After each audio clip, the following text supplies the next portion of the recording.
Vi skal fortælle jer om celletyper og vira. Jeg vil starte ud med at tælle om eukaryote dyreceller. Eukaryote dyreceller er ofte meget større end prokaryote celler. Udover størrelseforskellen er der væsentlige forskelle på de to typer af celler.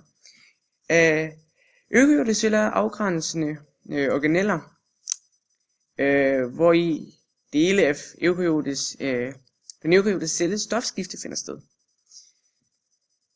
Vi har også i cellen en cellemembran, som viser fra det ydre og det indre af cellen. Den ligger helt rundt om cellen. Den er sådan set lidt som beskyttelse. Den styrer også transporten mellem det ydre og det indre af cellen.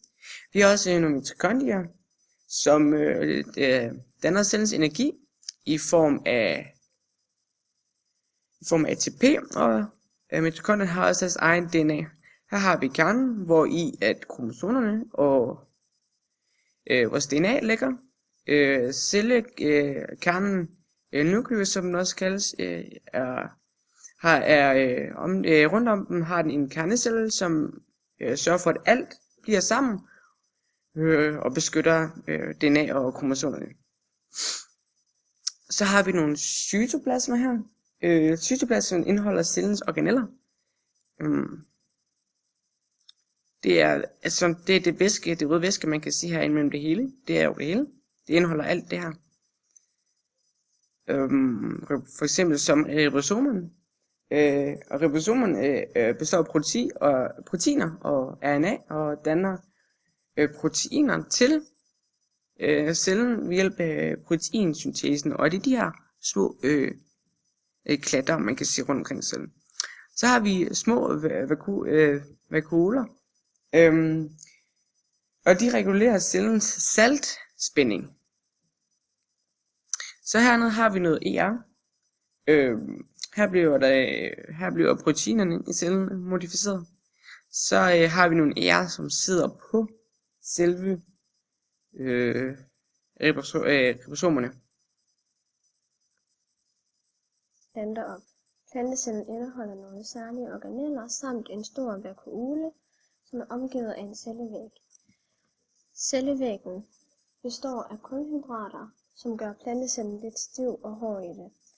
Planteceller indeholder også en cellemembran, som er lidt blødere og er til for at beskytte plantecellen. Derudover sørger den for, at plantecellen får næringsstoffer. Ribosomer er dem, der laver proteiner, og mitokondrier er plantecellens energifabrik, hvor plantecellen laver energi. Cellekernen indeholder DNA, som ligger i lange tråde. Det er opskriften på, hvordan plantecellen er bygget op. Planteceller indeholder også grønkorn, som giver plantecellen sin grønne farve. Bakterier, også kaldet prokaryoter, var det første liv på jorden. Ordet prokaryot er græsk og betyder før kerne. Bakterier er encellede organismer og har ingen nukleus. De har dog noget arvemateriale, som flyder rundt inde i cellens cytoplasma. Cellen udskiller sig lidt fra eukaryote celler, fordi den ikke har mitokondrier og andre organeller. Cellen har både en cellemembran og en cellevæg. Dog er cellevæggen lidt anderledes end hos plantecellen. Bakterier har også den egenskab, at de kan dele informationer med hinanden. Når bakterier deler informationer, smelter de sig sammen og udveksler plasmider. Plasmider er mindre DNA-ringe i cytoplasmaet, som indeholder arvemateriale. Arvematerialet i cytoplasmaet er ikke livsnødvendigt. Det kan eksempelvis indeholde gener, som giver bakterien mulighed for at være antibiotikaresistens. Celler inddeles i eukaryote og prokaryote celler på baggrund af deres opbygning med hensyn til kerne. Men man skelner også mellem forskellige typer celler på baggrund af deres levemåde. Her taler man om autotrofe organismer og heterotrofe organismer. Autotrofe organismer omfatter planter og visse bakterier. Til venstre på billedet ses et eksempel. De kaldes også for primære producenter. De producerer nyt organisk stof til økosystemet. De optager altså uorganisk stof og omdanner det til organisk stof. Heterotrofe organismer omfatter dyr, svampe og mange bakterier. Og her ser vi så et eksempel for heterotrofe organismer til højre på billedet. De kaldes for økosystemets konsumenter. De optager organisk materiale, som er lavet, og bruger det. Men autotrofe grupper kan stadigvæk underinddeles afhængig af, hvor de får energien fra til opbygningen af organisk stof. Man skelner her mellem fotoautotrofe og kemoautotrofe.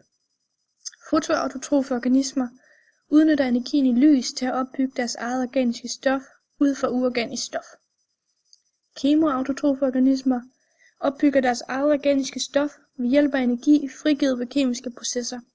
De oxiderer en type uorganisk forbindelse til en anden type, det vil sige de afgiver elektroner, og i den proces frigives energi. Bakterierne bruger denne energi til at danne organisk stof. Vira er ikke levende organismer, hvilket vil sige, at det ikke er en celle. Det er den ikke, fordi den ikke kan formere sig selv. Den består af biologisk materiale, ligesom alle andre celler, men i stedet for at kalde den en celle, så kalder vi den en partikel.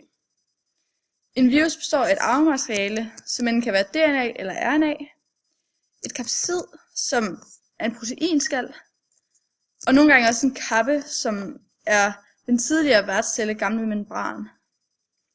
En virus er desuden en snylte, da den er nødt til at inficere, altså overtage en allerede eksisterende celles organeller, så cellen ikke længere danner proteiner til sin egen celledeling, men derimod danner proteiner og arvemateriale til sin virans celledeling, altså ny vira.